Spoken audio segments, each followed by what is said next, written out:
3 సార్లు ముఖ్యమంత్రిగా చేసి ఈ రోజున భారతదేశంలో తెలుగువారు భారతీయులు ఎక్కడున్నా సరే దాంట్లో దాదాపు సగం వంతు తెలుగువారే ఉండటానికి ముఖ్య కారకులు.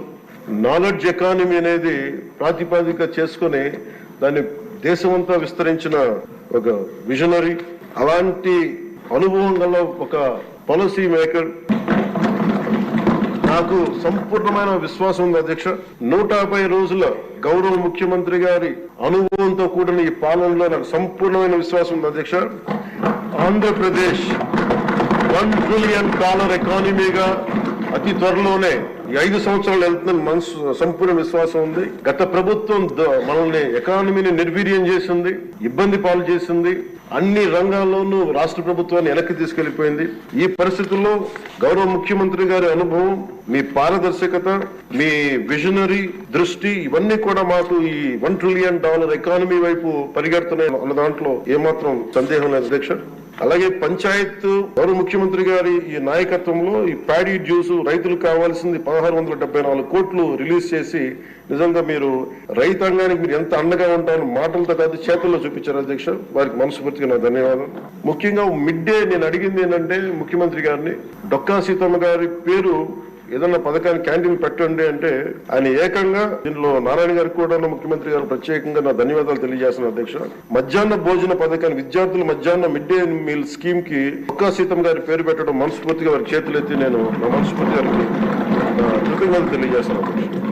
అలాగే ఇలాంటి స్ఫూర్తి చూసి నాకు కూడా వ్యక్తిగతంగా నేను ముఖ్యంగా ఆయన లీడర్షిప్ ఎబిలిటీ, ఒక క్రైసిస్ వచ్చినప్పుడు ఒక నాయకుడు ఎలా ఉండాలి, ఒక వరదలు వచ్చినప్పుడు ఎలా ఉన్నారనేది మనకి విజయవాడ బొడుమేరు వరదలప్పుడు అసలు ఆయన చూపించిన నాయకత్వ పటిమ ఇవన్నీ చాలా ఆదర్శనీయం అధ్యక్ష. మేము వెళ్ళి చొక్కా మడిచి ఆయన దిగి బురదలో నడిచి దిగి ఆయన అవసరం లేదు, ఆయన చేయించవచ్చు. కమాండ్ సెంటర్ లో కూర్చొని చేయగలిగే సత్తా ఉండి కూడా మా అందరికీ ధైర్యం నింపడానికి, మా అందరికీ భరోసా నింపడానికి, ప్రజలకు ఆ భరోసా ఇవ్వడానికి ఆయన నడిపించిన తీరు యంత్రాంగాన్ని చాలా అభినందనీయం అధ్యక్ష. ప్రత్యేకించి సోషల్ మీడియాకి సంబంధించి అసలు ఇంట్లో ఆడబిడ్డలు బయటికి రావాలన్నా గానీ ఊళ్ళల్లో ఆడపిల్లల అధ్యక్ష ఈ అలవాటు అయిపోయి, గత ప్రభుత్వం చేసిన అలవాటు అయిపోయి ప్రతి ఒక్కళ్ళు ఒక ముఖ్యమంత్రి స్థాయి వ్యక్తిని బూతులు తిట్టడం, అన్ని తిట్టిన తర్వాత కూడా వాళ్ళకి అలవాటు అయిపోయి ఇంకెవరు తిట్టాలో తెలియక స్థానికంగా ఉన్న ఆడపిల్లల మీద కూడా వీళ్ళు అవాకులు చవాకులు పేలి పచ్చి బూతులు తిడతా ఉంటే ఎవరికి చెప్పుకోలేక వాళ్ళు ఇబ్బంది పడతా ఉంటే బయటికి రాలేకపోతున్నారు. క్రైమ్ మైండ్ సెట్ పెరిగిపోయింది, క్రిమినాలిటీ పెరిగిపోయింది. ఇలాంటి సమయంలో ఆయన ఉక్కుపాదంతో సోషల్ మీడియా యాక్టివిస్టులు అనే పేరు చెప్పుకొని గుండాలకి, రౌడీలకి ఆయన తీసుకున్న చర్యలు, హోంమంత్రి అనిత గారు తీసుకున్న చర్యలు చాలా బలమైన అభినందనలు. ఇదే కొనసాగాలని కోరుకున్నాను అధ్యక్ష. This should be a continuity of the our entire governance. మన అడ్మినిస్ట్రేటివ్ లో ఒక భాగం అవ్వాలి అధ్యక్ష. మనస్ఫూర్తిగా వారికి నా ధన్యవాదాలు తెలియజేసుకుంటూ గౌరవ ముఖ్యమంత్రి గారికి నేను మాటిస్తున్నాను, మేము చేయాల్సిన పనులు ఎప్పటికప్పుడు మీరు మాకు ఆదేశాలు ఇవ్వండి సార్. మాకు ఏ శాఖ అయితే తీసుకున్నామో ఆ శాఖల్ని సమర్థవంతంగా వారి విజన్ కి తగ్గట్టుగా పనిచేయడం అధ్యక్ష. ఇవన్నీ కూడా మేము ఆయన ఏ కళనైతే కన్నారో ఆ కళ నెరవేర్చడానికి, పూర్తి చేయడానికి మేము అందరం సంసిద్ధంగా ఉన్నామని తెలియజేసుకుంటూ, మీరు 5 సంవత్సరాలు కాదు గౌరవ ముఖ్యమంత్రి గారు తెలియజేస్తున్న అధ్యక్ష, మీరు ఇంకొక దశాబ్దం కూడా ఈ రాష్ట్రానికి ముఖ్యమంత్రిగా కొనసాగి ఎన్డీఏ ప్రభుత్వం ఏర్పడి కరెక్ట్ గా 5 నెలలు అయింది అధ్యక్ష. 5 నెలల్లో నేను ప్రధానంగా చేసింది ఏంటంటే ఉన్న ఐటీ కంపెనీలు అందరితో నేను మాట్లాడటం జరిగింది. అంటే ఆంధ్ర రాష్ట్రంలో ఉన్న ఐటీ కంపెనీలు అందరితో 1-on-1 మీటింగ్ పెట్టాను. చిన్న కంపెనీలు అయితే వైజాగ్ లోనే నేను ఐటాప్ నాయకత్వంలో నేను సమావేశం కూడా ఏర్పాటు చేసుకుని అక్కడ వాళ్ళు ఎదుర్కొన్న సమస్యలు ఏంటి, ఇంకేం చేస్తే బాగుంటుందని కూడా వాళ్ళతో సుదీర్ఘంగా చర్చిస్తాం జరిగింది అధ్యక్ష. ఇప్పుడే పెద్దలు గంటా శ్రీనివాసరావు గారు చెప్పినట్లు టీసీఎస్ ఆల్రెడీ కమిట్ అయింది. టీసీఎస్ అనేది వస్తుంది, దాంట్లో ఎలాంటి సందేహం లేదు. విష్ణు కుమార్ రాజు గారు ఎప్పటికల్లా వస్తుందని అడిగినట్టున్నారు. 3 నెలలు టైం ఇవ్వండి తప్పనిసరిగా, ఎందుకంటే ఎగ్జిస్టింగ్ బిల్డింగ్స్ కి చిన్న ఏర్పాట్లు చేయాల్సిన అవసరం ఉంది. 3 నెలల్లో తప్పనిసరిగా టీసీఎస్ విశాఖపట్నంలో ప్రారంభిస్తున్నారు. అంతేకాకుండా ముందు చూపుతో వాళ్ళని నేను చంద్ర సార్ని కోరాను, మీరు క్యాంపస్ ఏర్పాటు చేయాలి విశాఖపట్నంలో అంటే ఆయన ఒప్పుకున్నారు. దానికి ఆల్రెడీ భూములు కూడా మేము ఎత్తుకుతున్నాం. దానిపైన కూడా నేను చాలా క్లియర్ గా 2-3 చెప్పిన తర్వాత దాని కూడా వస్తాను అధ్యక్ష. పెద్దలు వంశకృష్ణ గారు అడిగినట్లు అధ్యక్ష, ఇక్కడ ఎకో సిస్టమ్ కూడా ఏర్పాటు చేయాలి. దాంట్లో భాగంగా నేను కూడా ఐటీ కంపెనీలు అందరితో మాట్లాడినప్పుడు ఇన్ఫోసిస్ తో కూడా మాట్లాడాను. వాళ్ళని కూడా ఒక క్యాంపస్ ఏర్పాటు చేస్తే బాగుంటుందని వాళ్ళని కోరాను. వాళ్ళు కూడా ఆల్రెడీ భూములు ఎత్తుకుతాం జరుగుతుంది అధ్యక్ష. ఏదో ఒక బిల్డింగ్ 500 600 కాదు, క్యాంపస్ అనేది అవసరం ఉంది. దానికి వాళ్ళకి భూములు కూడా ఇప్పుడు ఎత్తుకుతాం జరిగింది, మొదలుపెట్టాం అధ్యక్ష. నేను అనుకుంటా మాక్సిమం ఒక 6 months లో కొబ్బరికాయ కొట్టచ్చు నేను ఆశిస్తున్నాను. దానికి నేను చాలా కష్టపడుతున్నా. మీరు 20,000 ఉద్యోగాలు అడిగారు అధ్యక్ష. 5 సంవత్సరాలు 20,000 ఉద్యోగాలు నా టార్గెట్ కానే కాదు.